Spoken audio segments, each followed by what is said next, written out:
Yeah, I thought that was like a Jewish thing, but it turns out like a lot of people do that. I think I thought it was an Italian thing.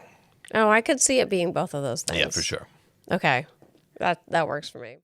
Okay, so there was a bat in our office. Yeah. And we weren't sure if he was hibernating or if he was dead, but he was our mascot. But we didn't want to disturb him. If he was hibernating, we didn't want to disturb him. He was, Andy. He was hibernating. Well, I mean, he is gone. He was cute. Away. Yeah, he's gone now. He's gone. I think he's just flapping about outside having a good time. He's out. Eating flies. I think he's upstate. Oh, he's at a farm upstate? He's at a farm upstate. Hello, Vermont. I'm Andy Julo. And I'm Joanna Grossman. And this is There's No Way in Creemee. Vermont, politics, culture, and beyond. Thanks for joining us. Hello, and welcome to There's No A in Creemee. How you doing, Andy? I'm doing okay. We were talking the other day about my time in the Park Service following 9/11 and the rotating group of security detail that would come through from other parks. Oh, yeah. Yeah, and there was one guy who liked to, every time you asked him how he was, he said, I am fine as frog's hair. I'm fine as frog's hair? So I kind of wanted to say that, but I just couldn't put it in my own voice. He was the most intense person I have ever met. Oh, wow. He refused to take a day off. They forced him to take a day off. He spent the day in plain clothes, crashing the gate, testing for weaknesses. Oh, my God. He was That's like right out of a TV show. And he was like a robot. But if you asked him how he was, fine as frog's hair. That was his human interaction. Oh, it wasn't like fine as frog's hair? No, it was just fine as frog's hair. And that was about the only human interaction you could have with him. That's so weird. Yeah, he was a super strange guy. I got to meet a lot of really interesting people from all over the Park Service standing at that gate with them because I had to stand with them. Yeah. Yeah. I didn't realize till recently that we were both in positions of like providing some kind of security for national institutions directly after September 11th, because I was at the Museum of Natural History and then very shortly after working on the World Trade Center recovery itself. And you were at a national monument. Yeah. Yeah. Like it 4 was months a weird after time. 9/11. It was weird. I was not there before 9/11, but it used to just be open. And they just came in overnight with Jersey barricades, closed the whole, like 2 city blocks off. And I was out there standing next to these guys. I think I was supposed to like take the bullets or something like that. Oh, nice. To give them time to get the gun out of their holster Sure. and take down the terrorists if they attacked Independence Hall. Yeah. Did you guys get like bomb threats being called in like every day? Well, they were doing like that the color system. Remember Oh that? Like my the orange God. alert thing. So we'd go to the orange alert and we'd have different procedures for that. But I was not aware of any specific threats, but I was also making $23,000 a year as an entry-level federal employee. So I don't think they were telling me. Right. Yeah. They were like, we'll put him out there and we'll see if the thing blows up. Yeah. Okay. Fine as frog's hair. Fine as frog's hair. Oh, interesting. Mm-hmm. We have been busy. Yeah. And that's, for us to say that is like, people always say to me, how are you doing a podcast and a Senate campaign and a job and having a family, all at the same time? And I always say, badly. And I'm feeling a little we're the podcast office today. Yeah. It's kind of late. It's a little late. We've had a long day. We'll get back to that in a second. But these past few weeks, we had a couple focus groups for the podcast. Thank you for those of you who participated. We really appreciated it. We learned so much, and it was really wonderful and appreciative. So we had a listener who neither of us knew personally, who said something I really, really loved. He was saying, I've never heard of this as like a genre before. He was saying that he really loves buddy stories and that he liked the podcast because we're a buddy story. And I was like, oh, it was like tickled me. It was like so cute. That's us, buddy. Yeah, we're buddies. Yep. Yes. Yeah. Through thick and thin. Surprises us too. Yes. Yeah. And we've been on doors and stuff, and last weekend, I had a really interesting experience related to the podcast. I was doing doors, for the campaign. And I knock on a door in Williston and I introduce myself. Hi, I'm Joanna Grossman. And before I can say anything else, this guy says, "From There's No Way in Creemee." I was like, yeah. I was like, I couldn't believe it. I was like so surprised. And he was like, "Oh, I love your show. Are you running for something?" Because I guess someone had sent him the Loeffler episode. Yeah. And so he was just starting to catch up, so hadn't hit my launch episode, I guess. And I was like, "Oh yeah, I'm running for state senate." And it was so sweet and really fun to like geek out with this guy on healthcare policy, and just very sweet. But it's like that's like a new. I mean, I think we're both having this experience more and more where people know us from the show, which is like a total context flip. Yeah. Yeah. Yeah. And I have to just assume now that everybody knows that I have the podcast. Whereas it used to be like, yeah, I have this podcast. Yeah. And people started to be like, yeah, I know. Yeah. Duh. It's really weird to know how to approach it because I always feel like I don't want to assume someone knows the show. Mm-hmm. So I'm always like, "Oh yeah, like I have a podcast." Yeah. And I get the same thing. Like usually people are like, yeah, I know. I listened to a few episodes and I'm like, "Oh, thank you." Yep. It's like a home improvement situation. When I tell people about it, they say, "Oh, I love Joanna." No. I don't think that's true. That's funny though. I like it. I'll take it. Yeah. Yeah. If they like me better, thank you. Whoever's listening and likes me better. But Andy's nice too. Right. I was actually remembering earlier today that, like in earlier episodes, like we always thought you sounded meaner and then it sounded like I sounded meaner. I'm curious, like that should have been one of the focus group questions is who is meaner. Right. Yeah. Although I think we both know that. Well, I'm and meaner. I thought when we went into this, I thought, all right, everybody's going to hear how mean she is to me. Yeah. And it ended up being kind of the other way around. I guess so. Yeah. Yeah, I do. I am meaner for sure. I think so. Yeah. I review mercilessly like in the office. That's a fact. Mm-hmm. We have done some exciting community activities lately. Yes, we did Illuminate in South Burlington. Very impressive. Very impressive. Yeah, my sister-in-law and brother-in-law were slinging tacos there, and so we had my niece. She tagged along with the four of us. Mm-hmm. You went off and did your political thing for a little bit, and we went off and did some Creemees. But yeah, I mean, my sister-in-law and brother-in-law, they were told to prepare for 1,000 people coming through the gates, and they had 5,000. It was packed. It was like a New York City street fair level packed. They ran out of food. I think a lot of vendors did. Yeah. Yeah, it was great. It was really cool. Yeah, it was really fun. Yeah, I ended up getting a bunch of signatures. And yeah, everyone was there. It was huge. It was. Yes. Kudos to South Burlington. Your photo just went out on my monitor. I just want you to... Oh, it's back. Okay. Okay. Yeah, sorry, like a folks. notice popped up. I guess I got to watch out for hand gestures because they'll do stuff. Oh. Wait, like, can I make a heart? Sorry. It's like, on Zoom, if you make a heart, like, I guess... So everyone can just imagine that. Well, you kept triggering it. Yeah. Oh, yeah. Well, that was during the campaign. I feel like they've, like, worked it out a little bit more. Yep. Okay. We're both hand talkers.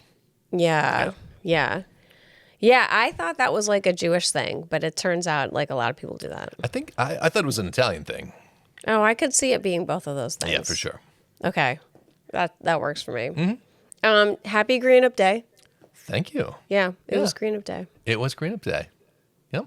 It's. I remember we talked about this when like the early what it means to be a Vermonter. We talked about this is one of the things that makes Vermont unique as we go out and we do this green up by the side of the road. Yes. And a lot of places don't. Like I've been places where it was kind of gross. And actually we were talking, this is what made me think about the Park Service the other day, is we were talking about being in the city and people just throwing things on the ground. Oh my gosh, yes. Yeah. And one of those detail workers, I think he was from Yellowstone, he was standing there and this woman came by and she unwrapped a candy bar and she threw the wrapper right on the ground.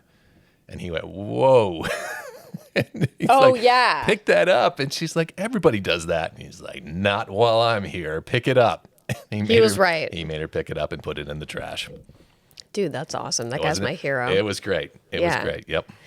Yeah. It's like, it's funny, like, well, but especially in Burlington, maybe, Yeah, everything gets a little bit like grungy when the like snow melts and, you know, everything is like suddenly exposed. And every year I'm kind of like looking forward to Green Up Day when it gets all like cleaned up again. And yeah, sure enough, that happened today. Yeah. And you know, it sent me down this rabbit hole thinking about the park. And I was editing our last episode and I was talking about, I was frustrated that I didn't see a moose.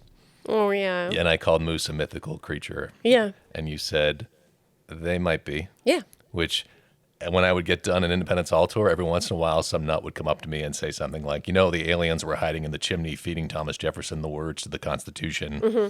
And, you know, you'd have to like run through your brain, how am I going to respond to this guy? Yeah. And sadly, like my initial reaction was, Thomas Jefferson didn't write the Constitution, he wrote the Declaration of Independence. That's the part I was fixated on of that statement. Sure, right. Of course, But yeah. you just say, you know what, sir?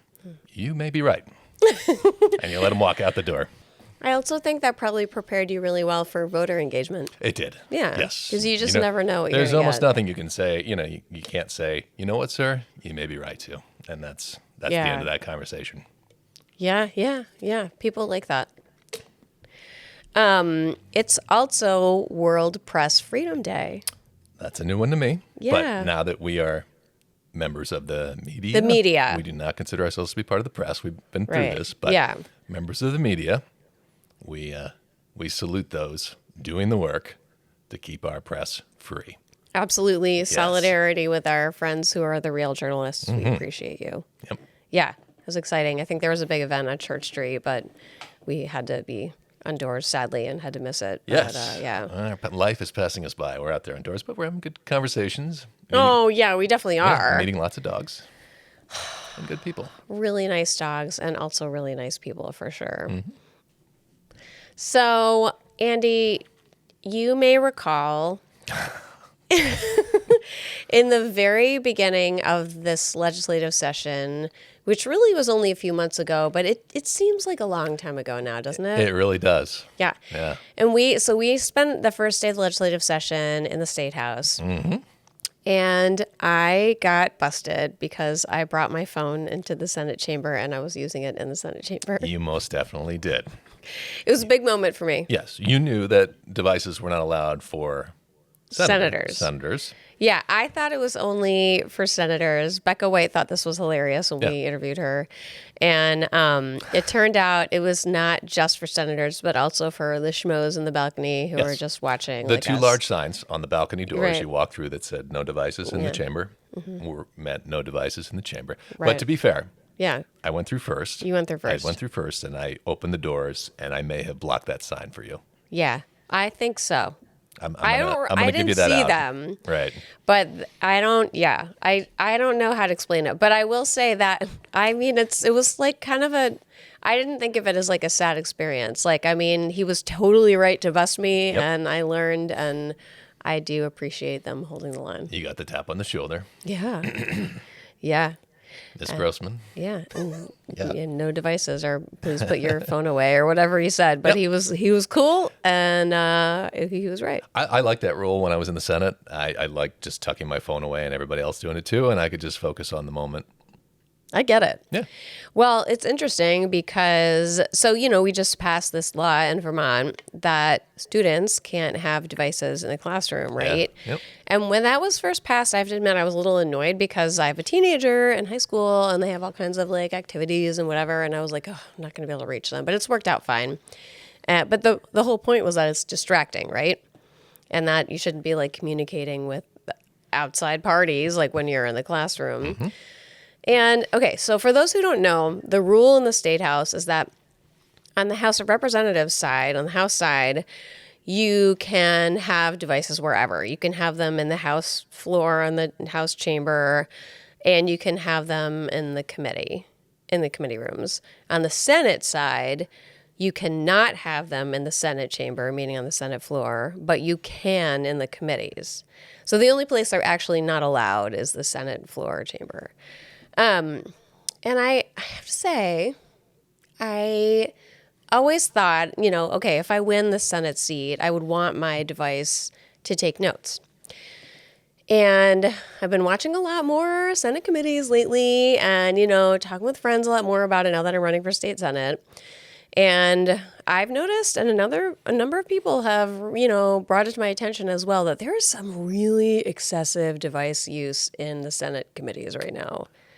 Yeah. I mean, we know how it goes. You open your device to do one thing and it distracts you and you're doing something else. And I remember like the last time I went to Montpelier as a school board member, I used to go down and just try to share the experiences we're having in my school board. I thought it was important to share and just kind of a duty that I could perform. Yeah, of course. And following Act 46, I chaired our county study committee.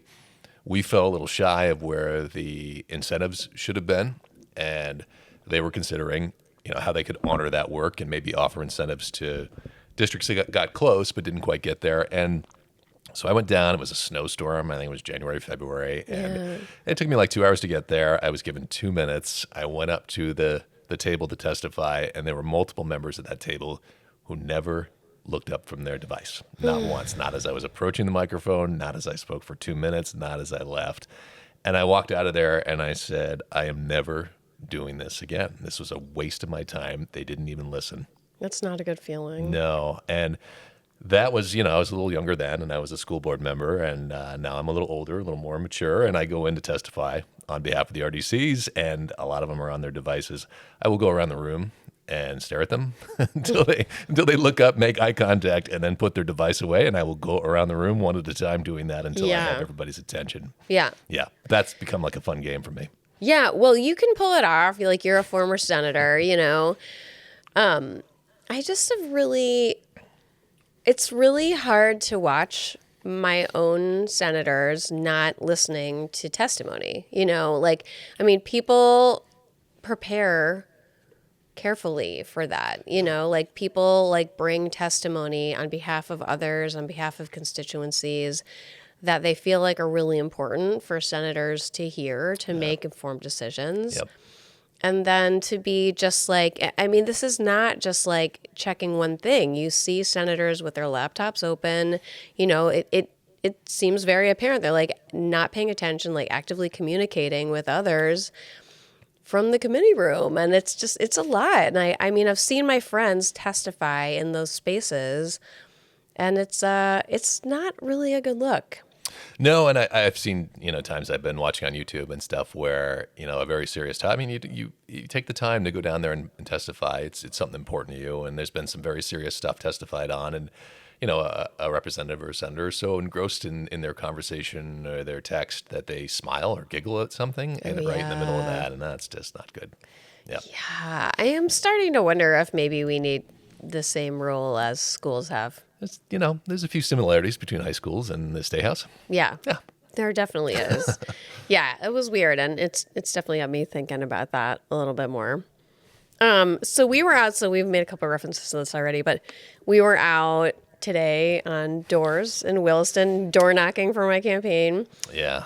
And we got rained on. The first week we got snowed on. We were remembering that wasn't in Williston, but we've had all weather so far. Yep. And it's been really fun. Yeah. I think in the end, I remember last time I ran, I had to fight through the primary and then through the general, and remembering like, oh yeah, starting in the snow, and then it was hot, and it was cold again. Yeah. Yeah. Just this whole cycle I'd been through. That's right. Walking around neighborhoods, knocking on doors. Yeah. It does make me glad that I'm not running in one of the town meeting day elections, because those that's are the worst cold. one. Yeah. Yeah. I stood out for like an hour with a select board 2 hours with a select board candidate. And that was very cold. Oh, yeah. I was ready to get out of there and get a cup of coffee. Oh, yeah. When I was out there with Ben, I had like my full ski gear on, and it was freezing. Yeah. Yeah, but no, the past few weeks have been really fun and really, really nice, really great. Speaking of, we missed Nick Grader at his door today. Yeah, that we were was excited to fun. see his name come up, and we went to the door. Yeah. And he wasn't there. Totally random. We just but it was the first door. I think it was the first door of the day. It was the first door. And I was like, oh my God. Yeah, and Nick is running for state auditor. He's never run in a major election before. He's younger. Yeah. And he's got an Instagram and a YouTube feed that if you should check out. It's really interesting. He's been doing he does like short form videos, and he's gone through every statewide candidate and analyzed their latest financial filings. Yeah. Where that money came from, how much was in state, how much was out of state, what have they spent it on, including himself. which is pretty cool. Yeah, it's awesome. He's done a series on education. He's done one on what happens to your nickel if you don't return your bottle. Yeah, to I a have to redemption. watch that one. That's a cool one. Yeah. And there's one where he's just kind of talking about the problems and the solutions of the state. And you're not quite sure where he's going, but he's fiddling with something with his hands. And that's a Rubik's Cube. And he's solving a Rubik's Cube as he goes through this script. Dude, that's awesome. So it's very entertaining. Check out Nick Grader's Instagram or YouTube feed. Yeah, it's really good. He's rocking this like candidate influencer vibe. Yeah, that's exactly it. Yeah, Yep. it's cool. He's doing well with it. Yeah. Keeping it, Nick. We're enjoying it. Yeah. Okay, so we just had the last episode that we did. We interviewed House Ways and Means. Sorry, it's been a long day, folks. Yeah. House Ways and Means Chair Emily Kornheiser. That is correct. Yeah. Yeah. And I know. You're looking at me like, no, is that right? Was that just last week? Yeah, well, that's just it, right? Okay, and she was really interesting, and we totally got to geek out on tax policy. That was so fun. Like, I didn't realize how interested I was in that until we were talking. It was really fun. Yeah. And and so we asked her about this concept that we are going to update you a little bit with, but we talked a little bit about the buydown.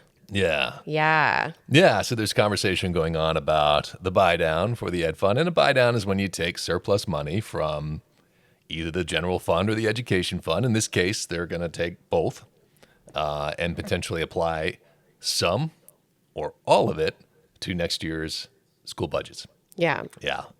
And the House wanted to spend about half of the surplus on the school budgets, and the governor wanted to go every penny, just empty it and dump it in there.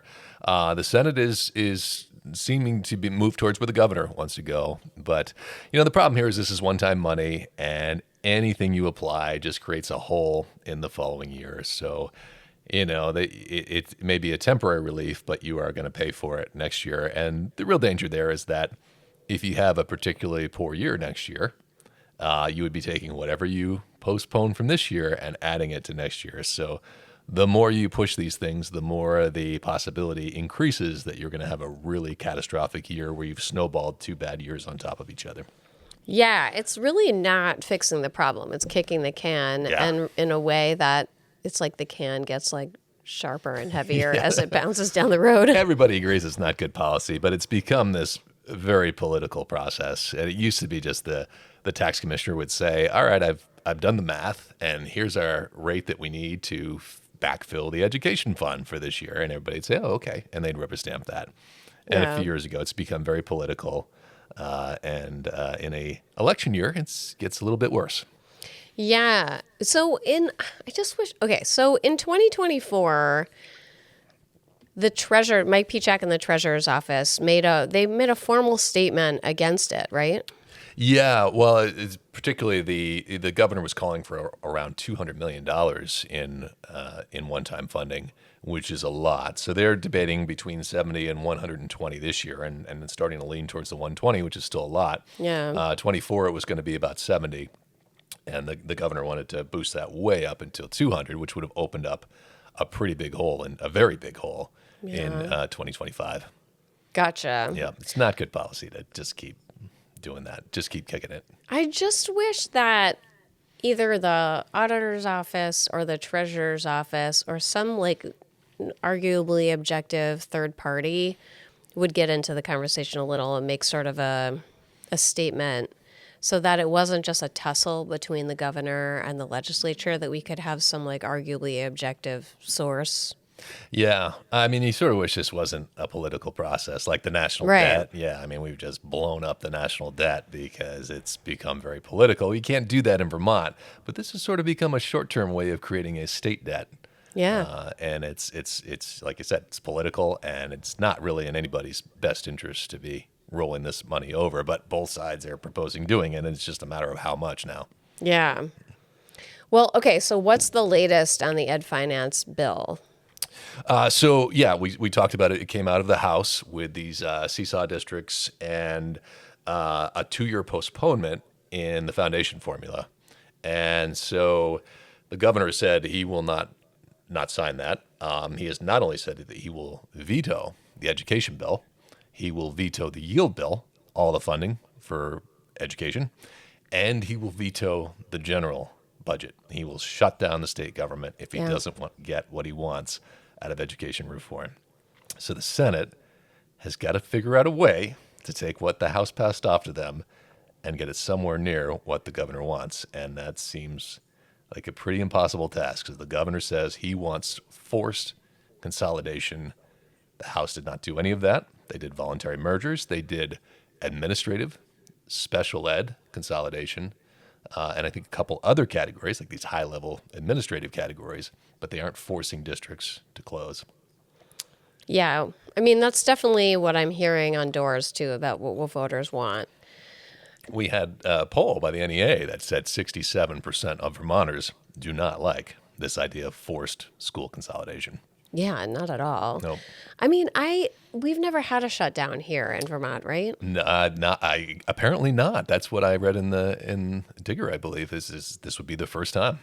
It's so drastic. It is. The Senate is trying to find some middle ground. They are talking about these seesaws and doing those. They are saying, well, instead of delaying the foundation formula, what if we just made the per pupil reimbursement higher?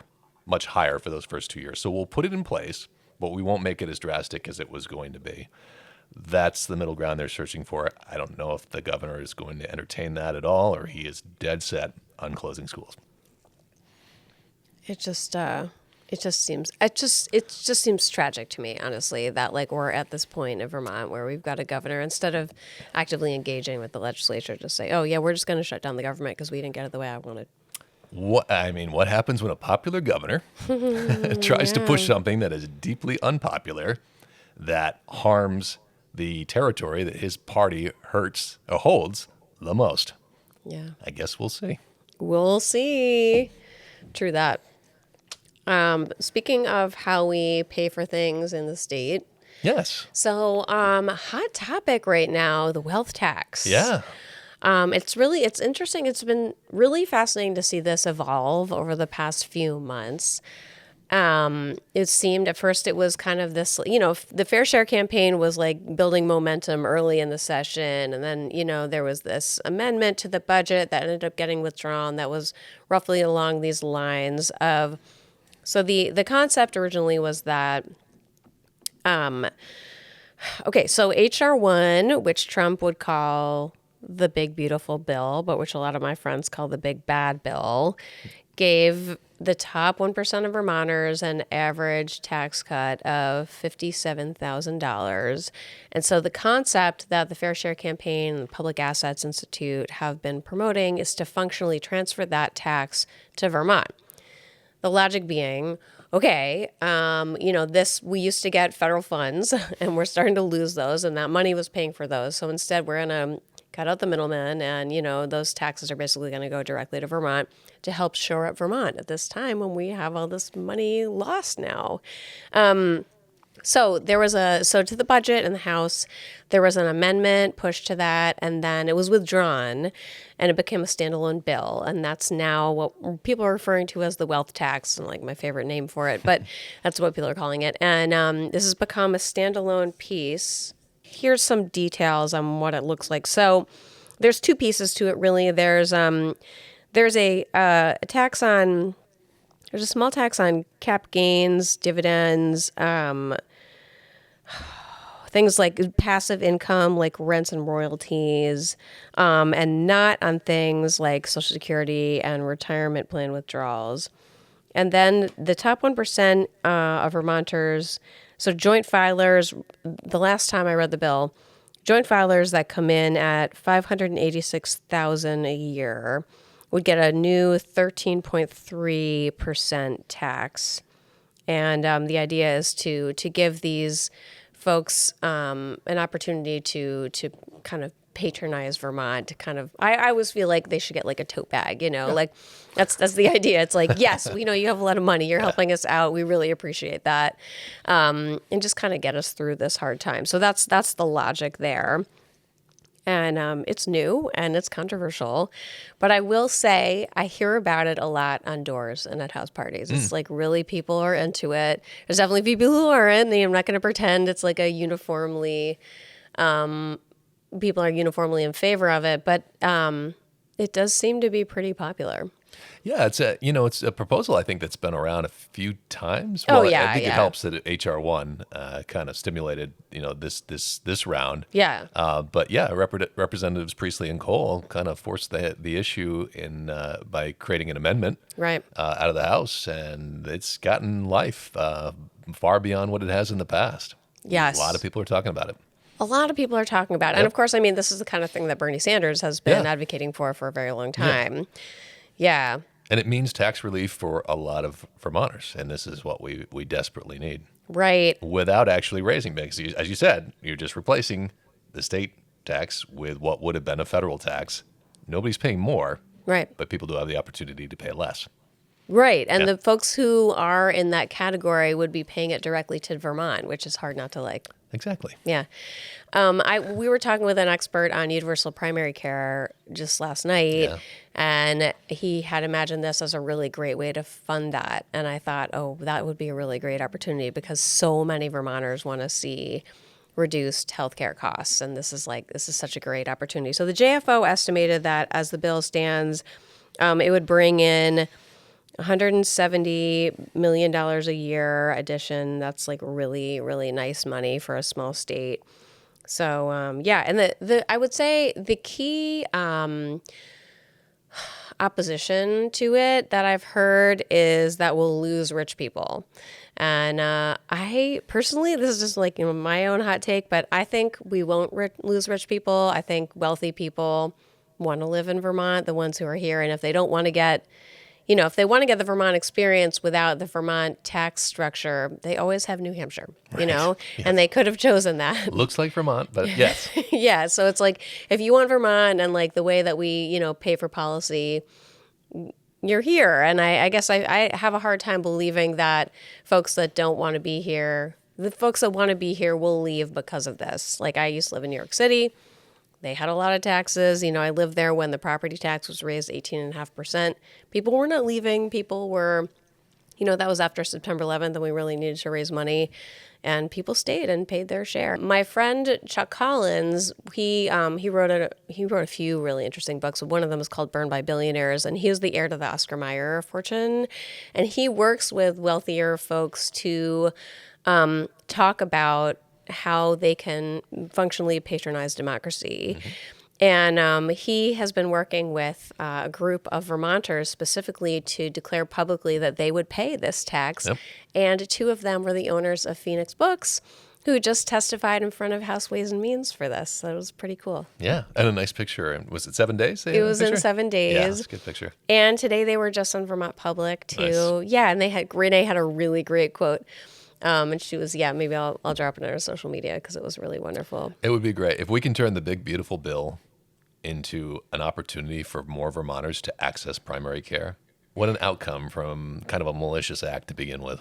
Yeah, talk about turning lemons into lemonade. There you go. Yeah. Yeah, well, it'll be interesting to see how the details shake out for this bill. We're watching it closely. And, it'll be fun to see what happens and kind of keeping my fingers crossed that it'll be positive. Want to talk about Act 181 for a bit? Yeah. Sorry, I lost so my place a little bit. No worries. Not a lot of movement there, but as we covered in the last episode, the road rule, Tier 3, we're headed for repeal. None of that has changed. The focus remains on the rest of it, Tier 1, and a little bit towards maybe changing the role of the LURB a little bit or putting additional oversight from the legislature on the LURB. A little bit of finger pointing about whether... Remind us what the LURB is. The LURB, Land Use Review Board. Thank you for that, Joanna. Yeah.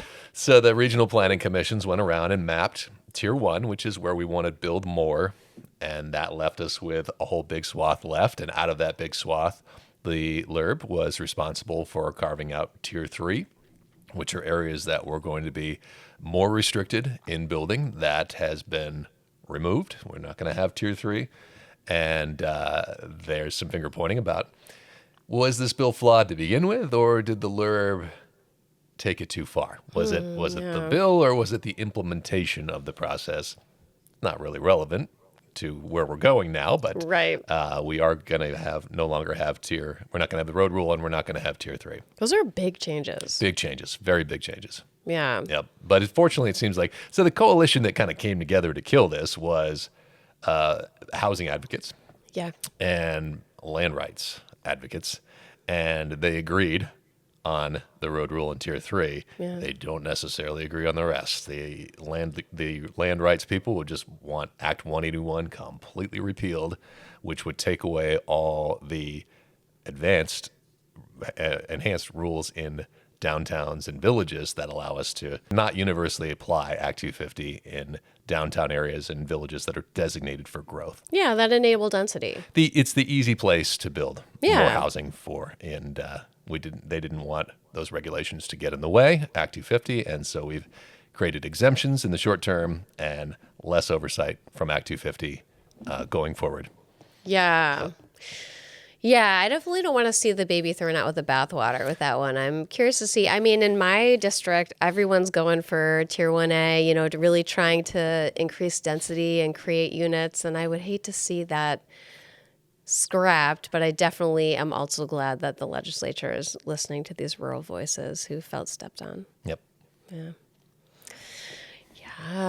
So, data privacy. Data privacy, another hot topic. And this is I feel like this has been, I don't know, it was big last year and it really got bigger this year. It was pretty interesting to see how it's evolved. So, Kind of started quietly in the session. And I is think now, this year it did. Yeah, Last year yeah. it seemed like, I think I'm going to sneeze. Sorry, folks.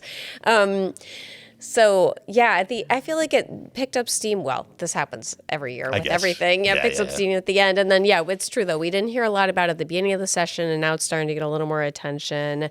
So the data privacy bill, there's actually two. There's one in the House. We're talking about the one that's in the Senate for a second.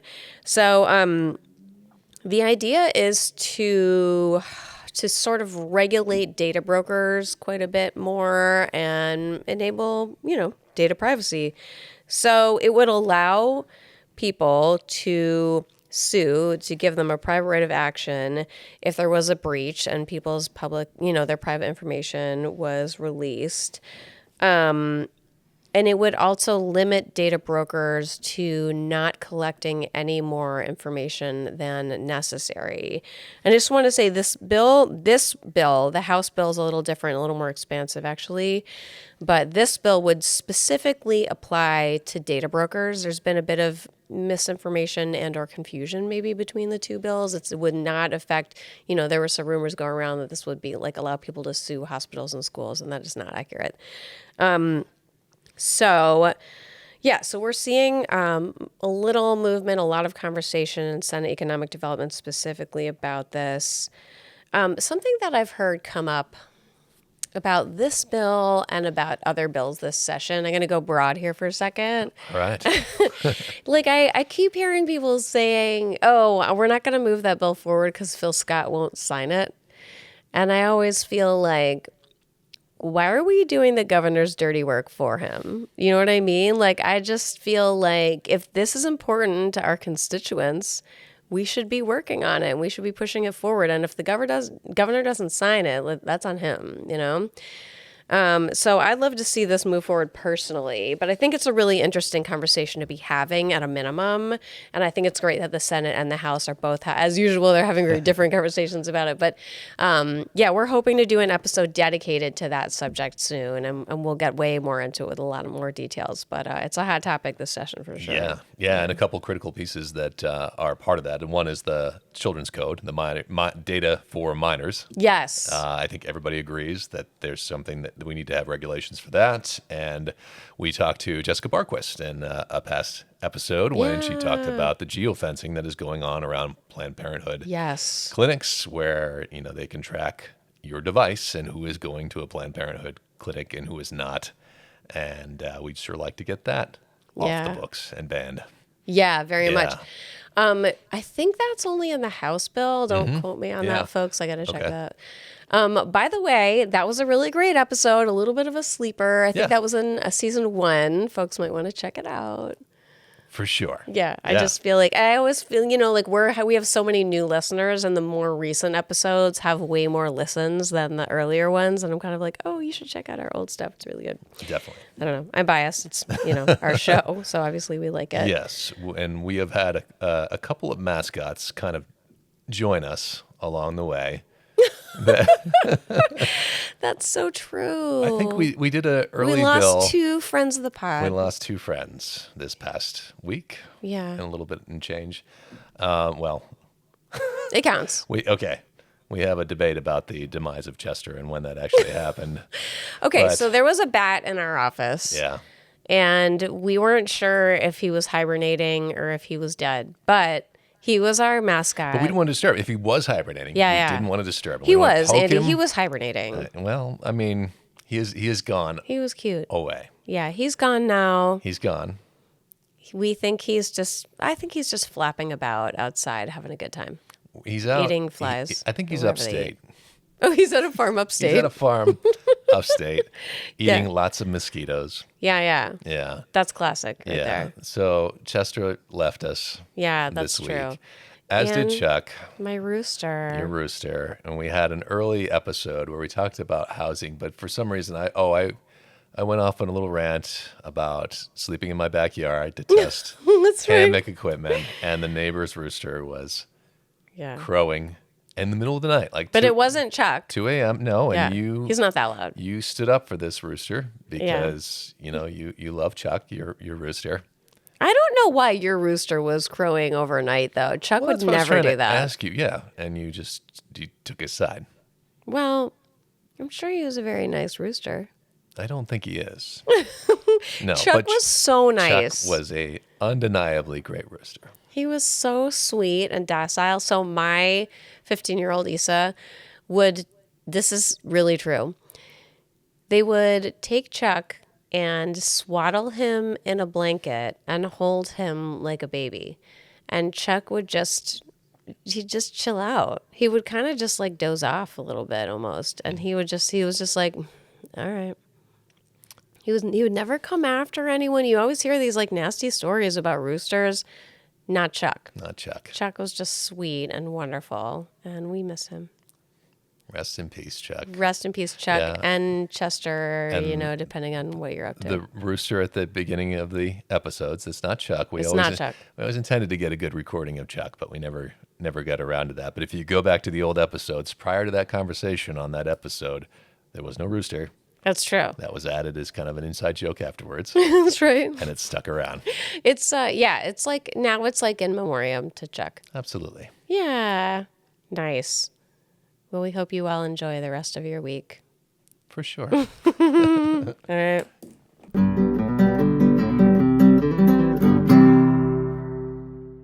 Well, that brings us to the end of this episode. Thank you all for listening. Follow us between episodes for the latest updates on our socials at There's No A in Creemee on Instagram, Substack, and Blue Sky.